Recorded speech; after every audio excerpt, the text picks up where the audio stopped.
Good morning, everyone. Good morning, everyone. Welcome to Leading with Light. We are starting just a little late because we had some glitches here, but we are still here today. And we thank those who are coming in. Just gonna give you 2 minutes to come in. We thank those who are coming in.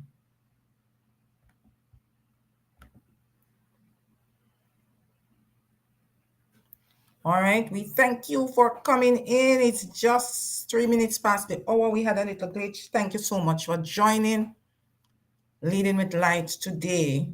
Leader self-care session. We want to talk about the moments we think we are making wiser, safe decisions, but they quietly cost us our purpose, our peace, and our progress. And so today I want to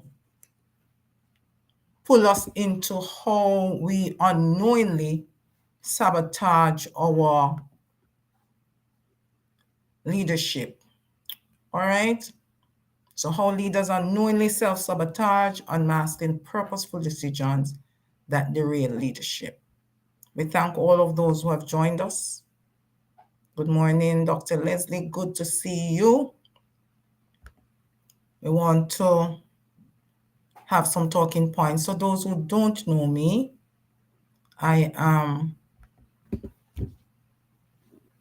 Dr. Marcia Thomas, and I am a Christian leadership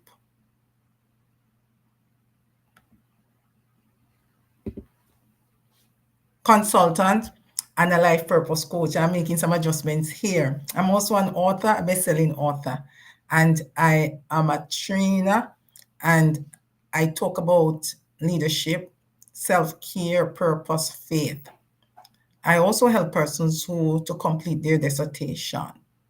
So our screen is a little crowded here because we normally have a little slide that persons have requested that I make myself available. I make it available for persons. So here we are, and we are moving. Good morning, Charito, or good evening. Thanks for joining, Julian Nation. I see you. I see you, Simone. I see you, Franklin. Thank you all for joining. All right. So if you were not built, I want to start, and I always start with a quote. That's my quote today is that, and the moment the fulcrum under which I'm going to discuss this topic today is that you were not built to just survive systems. You were called to shift them. So of course, I'm talking to leaders, Christian leaders, whether you're in your home or you're in your corporate space or you're in your workplace or you're even in your community. I am saying to you, you were not built to just survive systems. You were called to shift them. And those who made the shift leave a legacy. And those who remain where they are, even when they have a calling, their legacy is one of regret.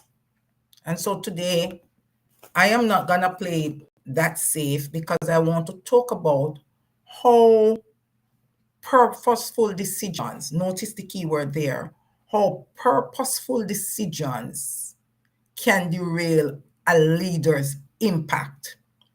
What do I mean? Let's break it down. How safe decisions can become leadership landmines, and the subtle forms of self-sabotage by high-performing leaders. And then I want to look at why clarity and faith are essential to purpose-driven leaders. So in essence, what I'm saying and what I want to discuss is how playing it safe can quietly derail your purpose. And so we want to look at that today. All right. Hi, Nick. Thanks so much for joining. Thanks so much for joining. The thing about self-sabotage with leaders is that it can be disguised as responsibility or caution. It can be disguised as responsibility or caution. So you might find a leader, whether male or female, decline a promotion because they feel that people might think they are too ambitious, or persons might feel that they're biting off more than they can chew, or they feel that they can do the work from where they are standing, or they feel that they can't manage so much responsibility. A female leader, very dedicated, very hardworking, very capable, might decline leadership because she's in a man's world or she's in a male-dominated workplace, forgetting that she was actually selected by these men to become a leader in that organization. So she might respectfully decline, also because her family is saying to her, we prefer to have you at home than have you fulfilling a dream. We want you to be always there when we come in. At any hour, you must be there, visible, serving our needs. And so that female makes the choice to pour into others and to choose others over self, because this same person is working and is carrying out the responsibilities and is being there for persons. But those decisions seem to be very cautious, very responsible, but they derail your purpose. So there are some decisions, I'm saying, that we make with good intentions, but we make them from fear, from fatigue, or frustration, or just plain disillusionment, or disconnect, a misalignment, because we have certain illusions of safety. But these decisions that feel safe quietly block our purpose. Because the thing about it is that leaders don't just crash. High performing leaders don't always crash, they slowly drift. They can slowly drift into disconnect. They can slowly drift into acceptance. They can slowly drift into helplessness. They can slowly drift into compromise of their vision, their ambition, themselves, because they are thinking that the decisions that they are making, these purposeful decisions, are actually responsible or cautious enough to make them think and accept that they have made the best choice because of who it will affect outside of them and how it will pan out and fulfill or support the well-being of those who they make these choices to serve. And many times they find that these persons are not there, because to be accepted is different from being loved and valued. So you can be accepted because of what you carry, what you bring, how you serve people, but you are not loved or valued. So the moment you are not able to do that, then you see clearly through that glass that you were looking through dimly, that you were just a means to an end. And sad to say, it happens all the time. So this illusion of safety keeps us in misaligned roles because of the fear of instability. I'm not giving up safe for unsafe. I'm not giving up security for insecurity. That's what we say. So we have a 9 to 5 and we're getting work, but the calling that is on our heart pulls out of this comfort zone and out of this productivity illusion, but we refuse to take the first step because the discomfort that it's bringing compounds our fear. The uncertainty compounds our helplessness and lack of control. And we are not prepared for that. So we actually stay in misaligned roles due to fear of instability with the purposeful thought and comforting idea or feeling that I am making the best decision or purposeful decision because I cannot put my family at risk. And so I'm not happy in my role. My family is not doing as well as they want to. We are always wondering, we are always having to exercise faith. We have always had to deal with the uncertainty of not being able to making ends meet because of this very same job where I have to be spending too much for taxi or Uber or it's so far from my home that I have to be putting gas in my car. And then the idea also of relocating becomes a very, very disturbing one because I'm going to be leaving my mother and father behind who is aging. I'm going to be leaving my community of support that I know and grew up around all my life. I'm going to be left out there by myself. And these purposeful decisions sounds very good. And there are persons who encourage you to always make sure that you're in this network and you have to give up some things to gain some things. But we have to be very careful. And that's so sad because we are very cautious and we are very responsible in our thought processing, but those strategic in our mind variables, those attendant facts don't add up to serve us and to make us move forward. So many times we really sacrifice our peace and our purpose, and we sacrifice our joy for these cautious decisions and for the way that we think our responsibility pulls us.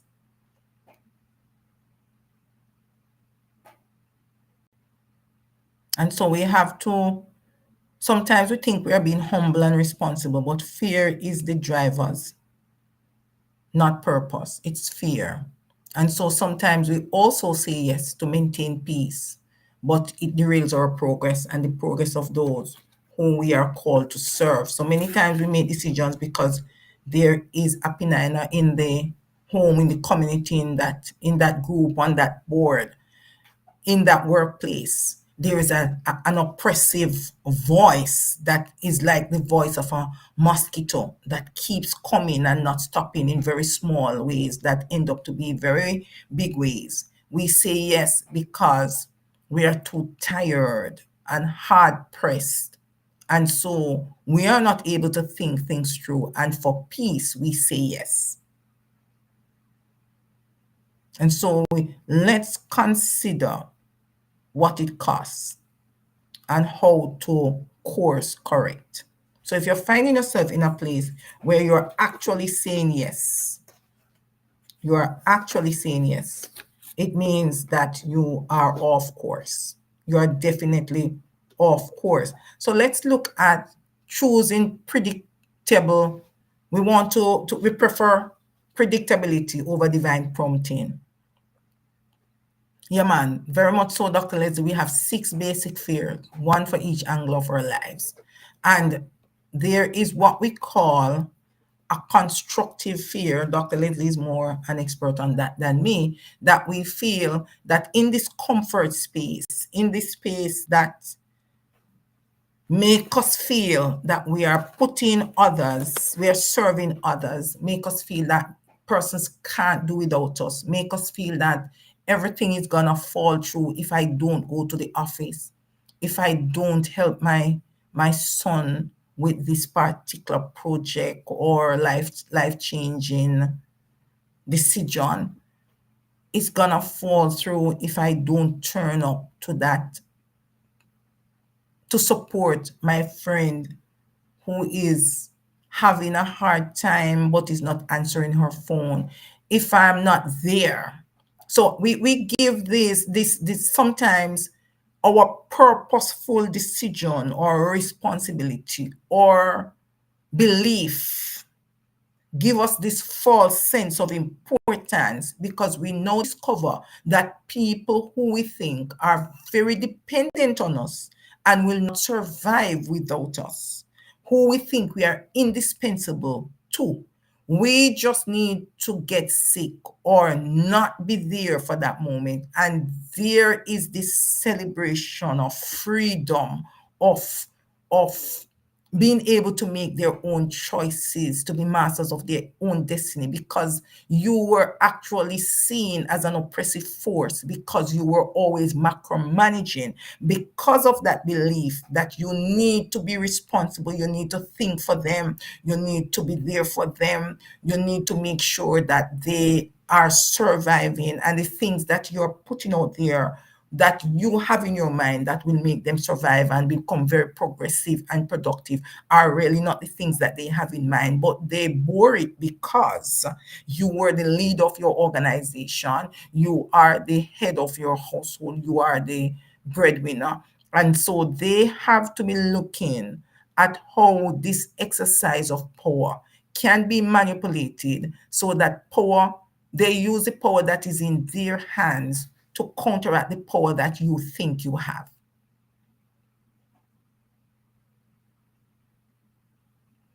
And I want that, I pause because I want that to sink in a little. Because sometimes we make very responsible decisions. We think for people, we do everything for them, but we don't realize that we are self-sabotaging. So one of the things, if we evaluate it, is one of the pet peeves for Dr. Leslie. One of the ways we self-sabotage, what are the reasons why we self-sabotage, or what are the root causes of this? Control, fighting to have control is one of the ways in which we self-sabotage, wanting to control everything and refusing to accept the things that we cannot change. The next one is the fear of failure or the fear of success.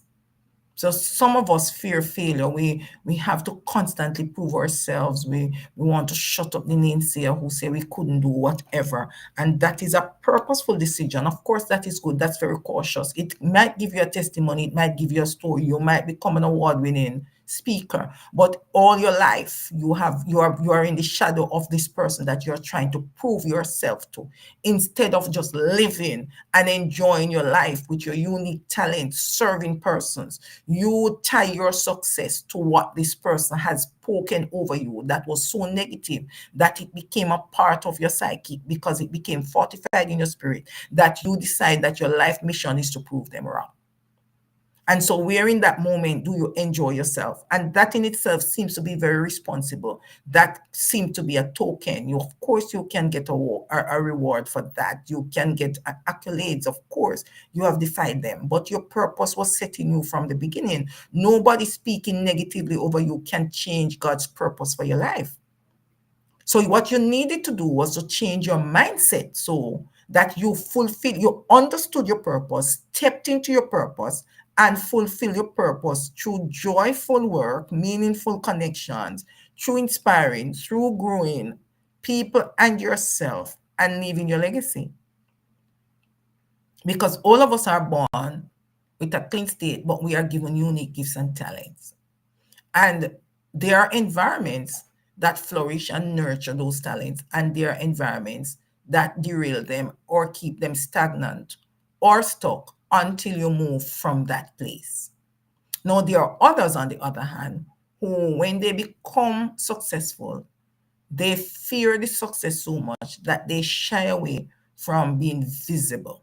They remain in the background despite the fact that they are needed, and where they have been brought and the room that they're in requires them to change outcomes and change lives, but the success pulls them into the shadows because their success makes them too visible. And there are instances in the Bible where we misapply humility and in our lives also. So we confuse quiet obedience with being passive. And so there was Moses who chose to hide. He tried to hide from God in many occasions. He behind that bush, and then God called him forth. And then we have him being given this assignment to speak strongly to Pharaoh. And he felt that, the responsible thing out of fear is to keep myself safe. Fear because I'm not eloquent, and it requires somebody eloquent to speak to somebody that is of such high esteem. And also the mission that I've been given is a fearful one. It requires too much. It's too heavy a burden. And that fear is very tangible. And it's also rational and reasonable.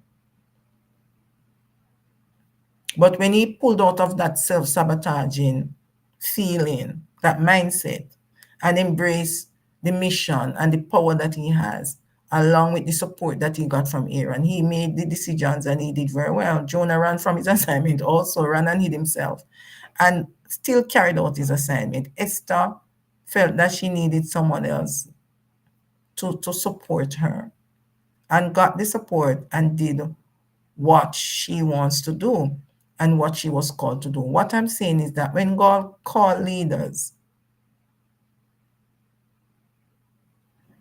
when we hesitate, we each have to confront our safe decisions that delayed our destiny. And there are many persons who will tell you that if I look back, I would not have done this way. I would have been more brave. I would have taken more risks. I would have been done more strategic. I got all of those opportunities to do an investment, to take those risks. You got all the support, and you got the information to do this big, brilliant idea that belongs to you. Several persons listen to your idea that you shared it with. Several people encourage you, but when they saw how you were delaying your destiny because you were trying to be safe and responsible, they went ahead with your idea, and they are living very comfortably and happy with your idea. They're your dream, and you are upset because you felt that you shared the dream and they should have waited until you were 100 and was ready to implement that dream. Hi, Lisa. Thanks for joining.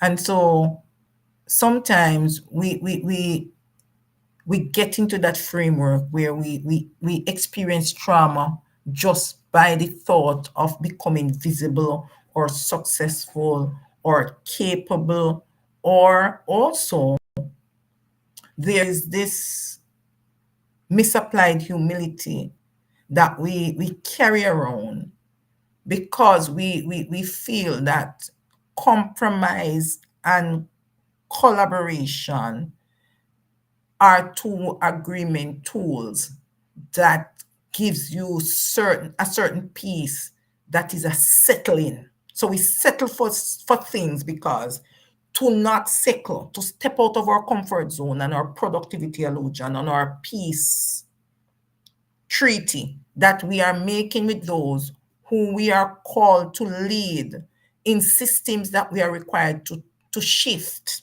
and not comply with, we find ourselves delaying our destiny and derailing our purpose. And we get burnt out, we get frustrated, we get this nagging feeling that you have committed a crime, so guilty of a crime that you are committing that you don't even know what it is, because just the thought of going to work makes it hard for you to get out of bed, because there is no joy in your work, because you're not feeling significant. You're not feeling as if you're leaving a mark. You're not changing lives, and people are appealing to you through different mediums. They are sharing their woes in the same settings that you are. They are repeating the same thing over and over. Persons are saying that they are just contentious. They are great complainers and so on. And over time, you agree with them. But if you listen carefully to that disconnect and that discontent, you will realize that what is missing is the person's desire to feel significant. When you go into the deeper dive of it, you find that it is a misalignment with your purpose. And so, as a leader, you have to find a way to integrate the core values of individuals in your organization with their delivery points and roles and responsibilities so that it becomes second nature. Performance is increased, value and appreciation is felt, and there is intrinsic motivation that is nurtured and kept alive under a nice little simmering fire. When we understand those dynamics and how they add up or result in purpose, it makes it much easier for us to accommodate difference and innovation and creativity so that persons do not self sabotage and you, in an effort to carry out implement the guidelines and policies of your organization, in your effort to precisely and timely and routinely work with the accountability matrix through your assessment and your termly or monthly or bi-weekly evaluations.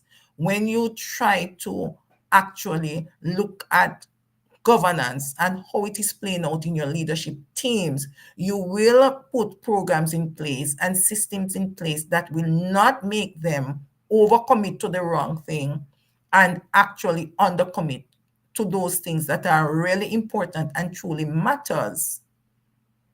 And so you prevent them from self-sabotaging. So the next thing that I want us to understand as we talk about self-sabotage and the why of it is I want us to understand that when a capable person who does not understand his or her role or purpose does more harm than one that is not so capable. So what is the cost then of playing safe? Because it's certainly not, your capability does not prevent you from self-sabotaging. High performance and achievement does not prevent you from self-sabotaging. Humility can push you into self-sabotage. Pride and confidence can also push you to self-sabotage because there are some persons who have achieved so much that they are carried by their charisma, and persons sometimes fear to tell them the truth because of how they will respond and what they think it costs if they actually disagree. We see that being played out every single day. And so reaching the point where you feel you know enough or nobody else knows as much as you can allow you to self-sabotage because you place yourself above that vulnerability index that makes persons want to help you when you're in fact going through a hard time.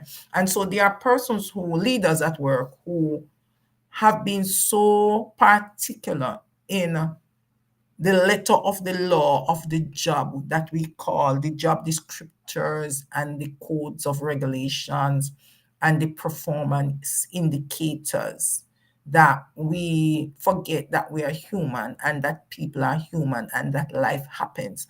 And so we respond to people very unkindly. And when our turn comes, we seem to be in a daze or a maze, wondering why persons are not understanding that you're going through a rough patch. That time, self-reflection is far from what you do, but what is really needed so that you don't continue to self-sabotage when you get over. Because some persons, when they get over, they carry this plaque of bitterness where they feel that persons deserted them or they deserve much better.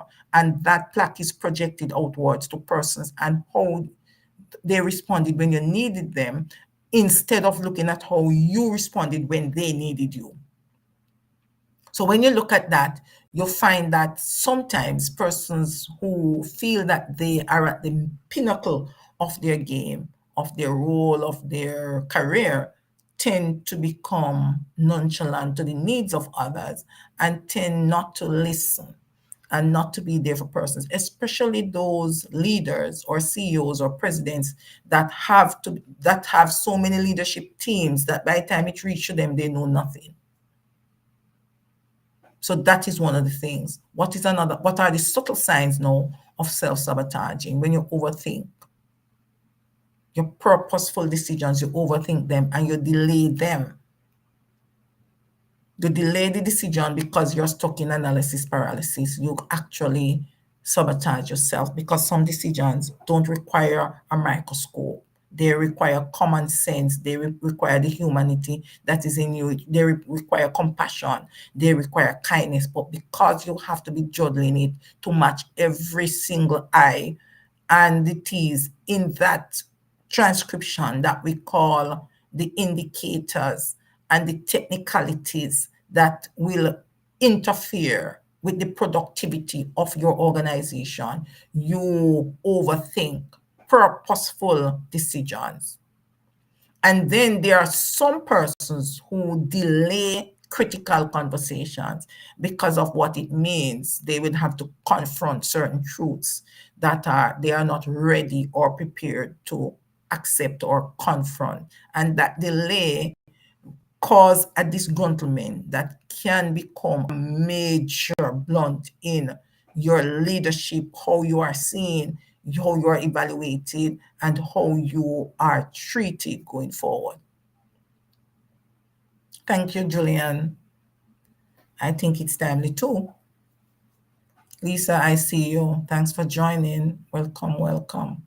Overcommitting but undercreating is another way where we overcommit to the safe rules or routines. They become second nature to us. We accept that that is where we are sent or where we ought to be. And so even though opportunities present themselves, we stay right there and we keep saying no. We keep saying no. So what we do is that in this overcommitting but undercreating mode, we find that we say yes to everything and say no to our growth, our voice, or our vision. So we say yes to everything. Of course, we are great workers and we are there for everyone and we always pick up the pieces and we always pour into others and we always meet our deadlines and we're always out there and we're always achieving. But what about saying yes to our growth, our personal development, our personal self-care, our mental, spiritual, and emotional well-being? What about saying yes instead of missing your doctor's appointments for a meeting? Instead of missing something that's very important for your child, a milestone, or a family member, because you have to go to this particular convention or conference, and because you have to represent your organization, although there are several other persons who would have loved the opportunity, and you have gone all the time. What about that distributed leadership model where everybody is tested to see what they can produce? So deployment and delegation can be actually reasonable and right.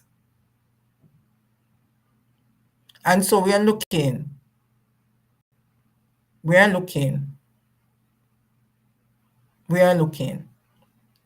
So you want to say yes to your growth, your voice, and your vision instead of constantly overcommitting and saying yes, but undercreating, because you want to stick to those safe roles and routine. You don't want to disturb the status quo, and you don't want to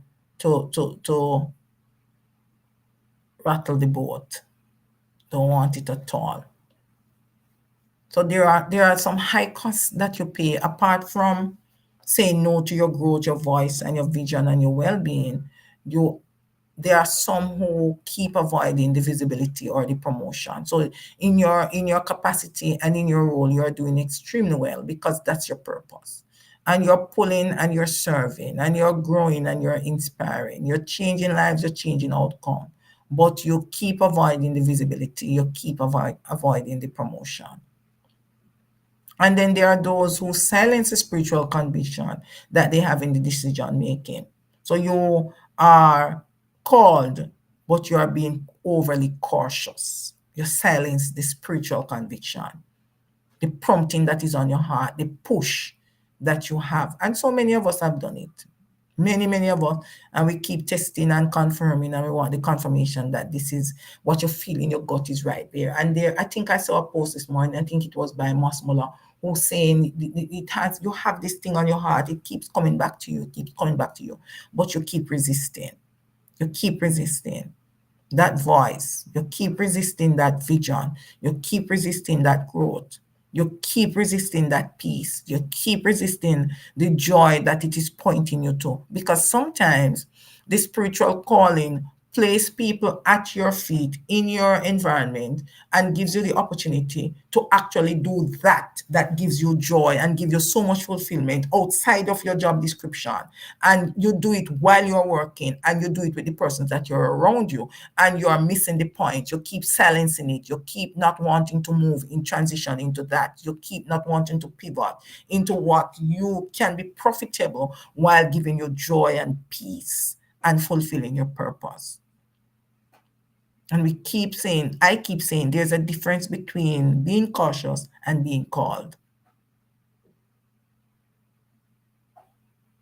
And then there's this delayed obedience in launching a God-given vision, something that's resting on your heart, something that God has prepared the network for you, something that God has prepared the resources or the destiny helpers, something that has been calling you and calling you and calling you, but you have been saying no. You have been saying no. You have been saying no. And so I am saying you need to stop saying no. You need to stop hesitating. You need to stop being disobedient. All right. Now, there are some male versus some female leadership triggers that pull you into self sabotage. And so there are males who tie their identity to provision, being the provider, the priest, the leaders.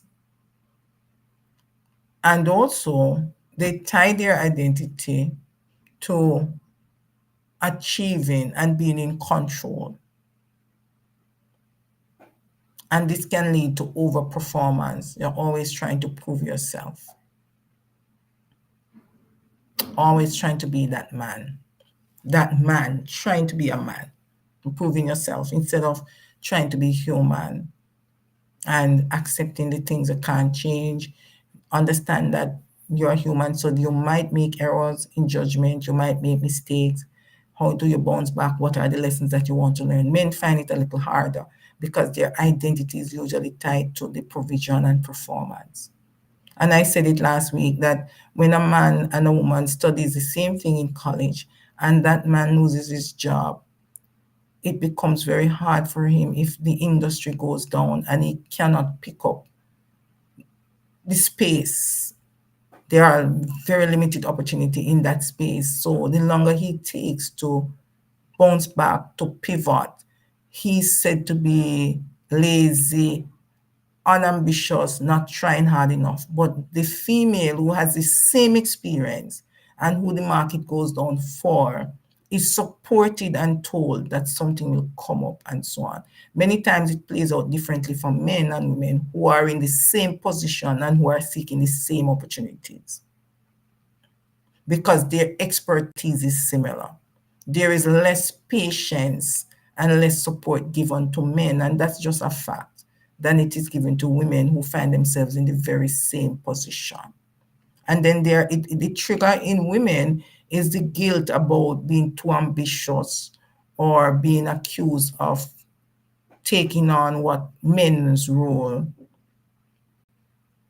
And so they might become silent, and this can lead to delay. So they don't speak up in boardrooms. They accept foolish decisions or decisions that they know will not work because they are really not the final authority on that. And they become more and more frustrated and disillusioned. And this frustration plays out in many ways that we discussed 2 weeks ago. So you can always go back to that video and look at it. What the thing about self-sabotage is this great overwhelming desire to remain safe at all times, whether mentally, physically, emotionally, or in your career professionally. You want to remain safe. Those things that make you feel that you will be safe, those decisions, that silence, that avoidance, that compromise, that consensus that makes you think you will feel safe comes back to haunt you much later, because you later discovered, when maybe it's too late, that you didn't have to keep shrinking to stay safe, that there was room at the table for your whole voice and your calling. If you were brave enough, and if you exercise the faith, and if you were true to yourself, and if you actually understood when and where and how you should be speaking. So, how do you break that cycle, that subtle cycle of self sabotage? First of all, there are some purpose strategies that I want to give to you. And it is that faith is really taking the first step, even when you don't see the whole staircase. I think that was said by Martin Luther King. You also want to understand that safe is not always sacred. Purpose must guide your steps. So you take the first step when you don't see the whole staircase. And your being safe is not always the sacred. And I say sacred because, of course, I speak to Christian leaders who feel that the divine calling is pulling you in this direction, or you feel that you might have heard from God. And God is always wants you to be safe. So you think it is your responsible choices in your mind, or your caution is a sacred place of safety. But if you let purpose guide you, you find that it's something very different. So first of all, you want to discern the root. You want to identify where safe is causing you impact.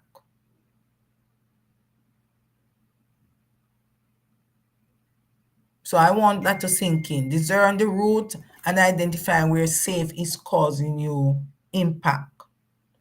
And then, is it fear or faith that is driving whatever decision you're making that is causing you to self sabotage? You want to look at that so you break the cycle. And you want to also get spiritual clarity. You want to pray before you pivot.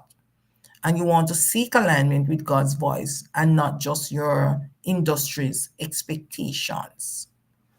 Because there is no law that says that you are rooted and grounded in your industry, and that you will always be there, or that there is not something better or something different for you. Because sometimes I know that in Jamaica, many parents felt that going into education or into the health industry is safe. You will always have a job.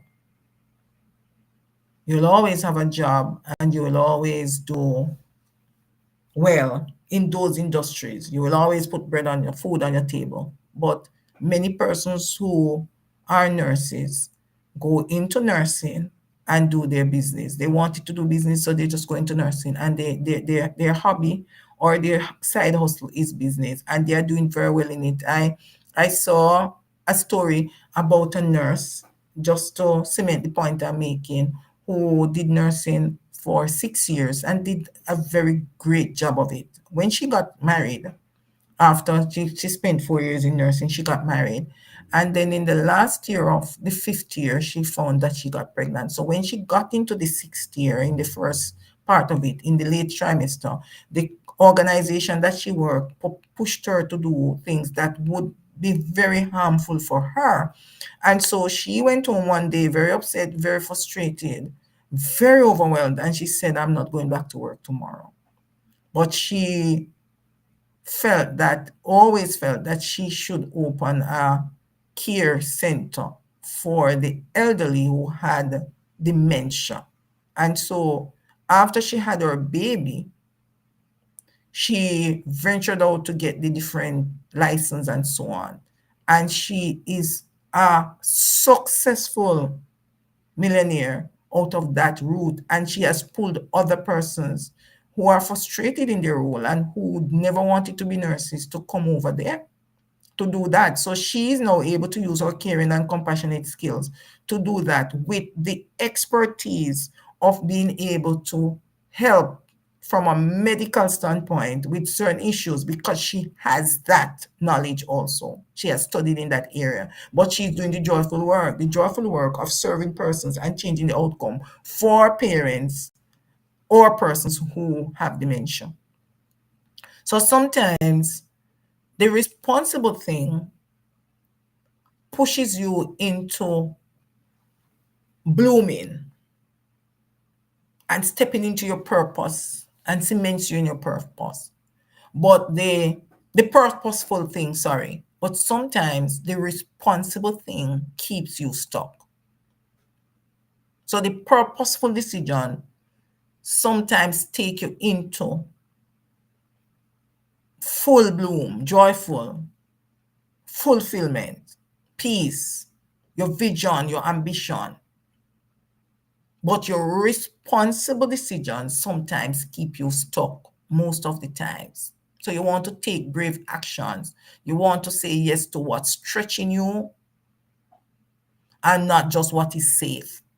And you want to surround yourself with prophetic, purpose aligned peers. What do I mean? Persons who understand your anointing, persons who pull out of you those things that you're afraid to face, persons who help you, your unique gifts to flourish, those who support you, those who stretch you, those who build you, and those who nudge you and pull you out of your comfort zone. That's what I talk about when I talk about surrounding yourself. And last week we looked at strategic relationships, and that's exactly what they do. All right. So we want to also look at some do's and don'ts. So you want to evaluate your motivation, you want to seek wise counsel, and when you want to embrace uncomfortable growth. And when we talk about seek wise counsel, if you looked at the session last week, we looked at how we select strategic relationships that build us up. So you can go back to that to explore what I mean by wise counsel, because it's not everybody in your network that you are to hear from, because some do not understand the dream, the vision, or the ambition, and they can derail it by just pulling you into another direction. They can distract you. And there are some persons who feel that you are taking on more than you can through. Your ambition is too large for you, and they don't understand it because it is not their ambition. And so instead of help, they hinder. So you want to make sure that the wise counsel is because you have those strategic persons in your network, your peer, your destiny helper, the spiritual advisors,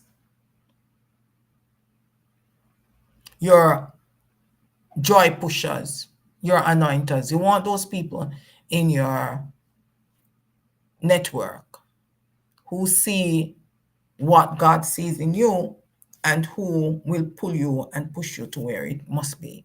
All right? You don't want to let fear push you into caution that you are calling wisdom, because sometimes we are too cautious and we are cautious over the wrong things. So we don't want fear to become a cloak that we hide behind thinking it is wisdom. We don't want fear to become so cautious that faith is eliminated completely. So you don't want to do that. So you want to make your informed decisions by your discernment, through your wise counselors, through your meditation, through the nudging in your heart. You want to explore that, and you want to confirm where you are. All right. You don't want to use busyness to avoid boldness. So you are very productive, but you're not doing much.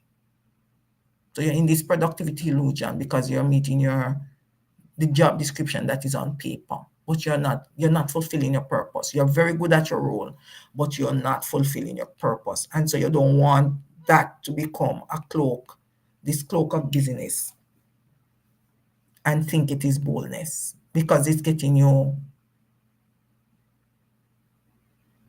what you think you need at this time. It's making you worry less, but there is no joy. There's a disconnect. There's a gap. There's the feeling that you should be doing something more, but of course you ignore it.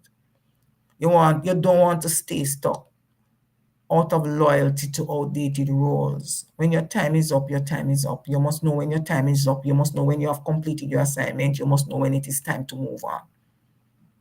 Don't self-sabotage by being loyal to outdated roles and missions. Should have added missions there.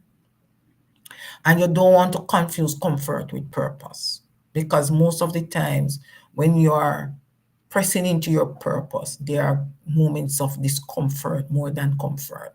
But these moments of discomfort don't derail you, they give you joy, because you connect the meaning of this discomfort with the ultimate gain of serving, of inspiring, of growing persons, of changing their outcomes and changing their lives. Building a legacy does not is not done in comfort. And we look at persons who have built their legacy. Nelson Mandela, there were moments, greater moments of discomfort than comfort. We look at Martin Luther, greater moments of comfort than discomfort.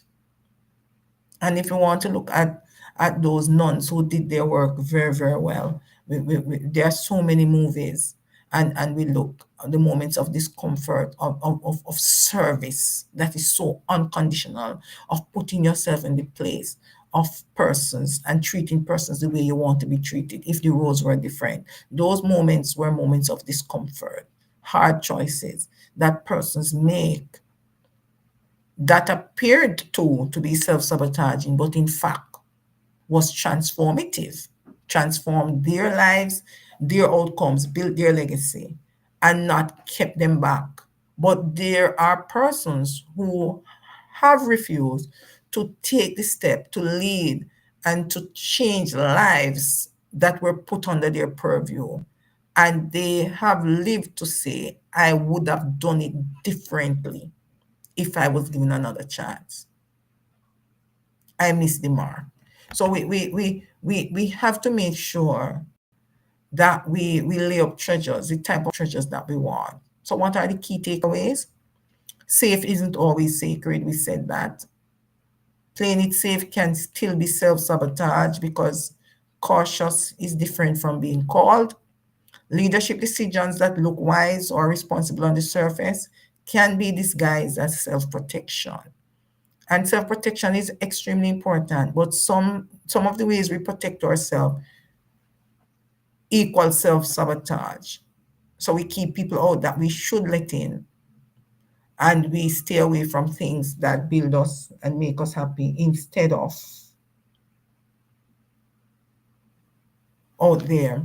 All right. Then we want to look at the fact that there's room at the table for your own voice and your own calling. You have to take your place, and you have to take it boldly. We also learn that purpose requires bold alignment and not just achievement. God didn't call you to a life of safety. He called you to a life of significance. Significance is service to others. True leadership is about aligned obedience, not mere success. And self-sabotage thrives in silence. All right, so we want to understand those points today. I am going a little slowly and I'm going a little precisely because of who have asked me to look at this. One of my clients looked at certain decisions that she made that I pointed out to her was self-sabotaging her, and she says you should really do it on one of your programs. So here I am, fulfilling that need and helping other persons who might not realize that they are subtly self-sabotaging. And so I want to build this thought as I come down, that delayed purpose is still disobedience in disguise. I say delayed purpose is still disobedience in disguise. The choices that we make to self-sabotage is still disobedience in disguise. So I want you to ask yourself these hard questions. They are hard questions, but they lead to breakthrough. These are hard questions that can lead to a breakthrough. And I want you to reflect on these, because although they are hard, we want to understand that any decision that you make from fear or fatigue or frustration is self-sabotaging. And you don't want to self-sabotage. So what safe decision have I made out of fear is the first hard question that lead to a breakthrough. The next question that will lead to a breakthrough is, where might I be sabotaging my next level? And then there is, who is missing out because I am playing small? Where is my leadership? Am I hiding behind wise decisions that are actually rooted in fear? Very hard questions, but the answer can lead to a different outcome for you, your breakthrough, and your freedom point. Hi, Dr. I. Fortune Glaves. Thanks for joining. So good to have you. And so I say, if this conversation resonated with you, start today of building those relationships with yourself that pour back into your soul and not cause you to self-sabotage. And I'm saying, don't do it alone. As you audit your circle, place a coach right tucked somewhere inside, or someone that can be a wise counselor, a prophetic guide, or a group, meaning they see and understand the anointing that God has placed on you. You also want to pray for divine connections. So other than the coach and the wise counselors, the spiritual guides, the peer and certain allies that you're putting in your group, your strategic alignment, propellers, your destiny helpers. You also want to pray that God gives you that illumination, that you actually see your divine connections and use them properly. If you want to speak to a coach, I'd love to work with you. And so you can DM me Impact, or just DM me to join the Purpose Leadership Circle, the next one. But more than ever, I would want you to schedule your soul sync strategy session. So you see where you are on this journey, your purpose journey. And so we can start from there to come up with a plan to realign your leadership, your calling, and your soul health for sustainable impact in today and beyond. But if you're not ready, if you feel that you're not ready, you want to maybe dig a little deeper, then you can do this free purpose alignment audit and get your report as to steps that you may take on that. As alignment, it's on my profile.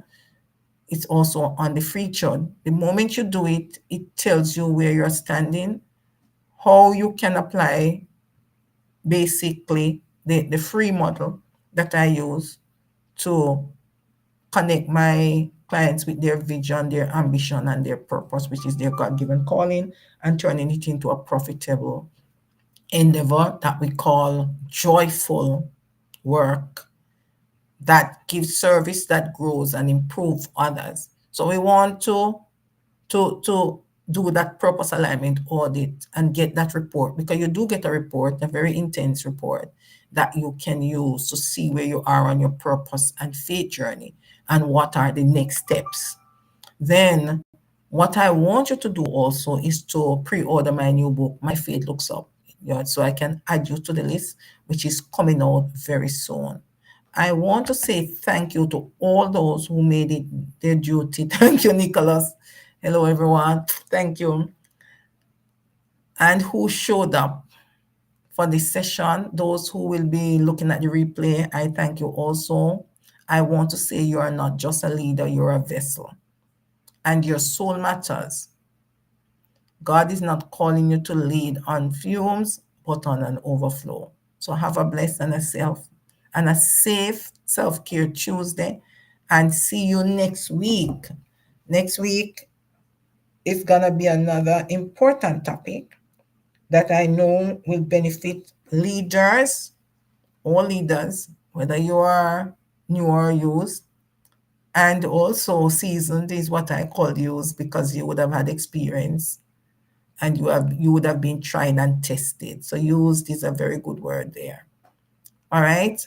And also I just follow my handles so you can know the new programs that are there and the free courses that you can do and the paid ones as a leader. All right. Have a great day, everyone. And God bless you. Thank you for coming, Nicholas. Dr. I, Fortune, thank you for coming. Charito, good having you. Leslie, Lisa, Julian, Franklin, Simone. All right. If I've missed anyone, Oversight, Nick, Nicole, thank you so much for joining. And also, Misty, you're the first I've seen you this week. Thank you for joining and for responding to the call. Thank you, Miss Charito. Have a great day, everyone. I really and truly appreciate you.